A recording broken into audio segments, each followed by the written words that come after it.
Najznačajnije otkriće je jedne grobnice iz gvozdenog doba, odnosno od pre 2500 godina.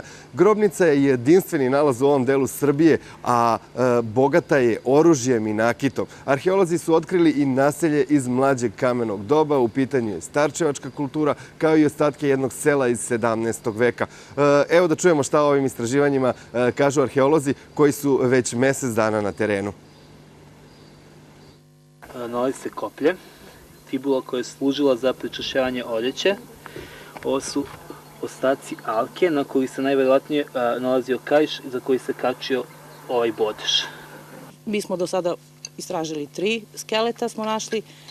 Oni imaju fine, lepe nalaze, to su ratnici sa kopljima, noževima, sa gvozdenim fibulama, bronzanim nekim ukrasima, nitnama, alkicama. Evo, očekujemo, verovatno će biti još skeleta, nismo završili.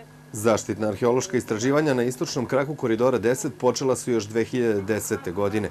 Stručnjaci ističu da su to obimna i skupa istraživanja, jedna od najvećih u istoriji Srbije. Do sada je otkriveno 20 izuzetnih arheoloških lokaliteta. Biće izvrsna dopuna svim ovim kretanjima koje su se u tom periodu odvijala na Balkanskom poluostrvu, a mi nismo imali arheološke nalaze koji bi to potvrdili.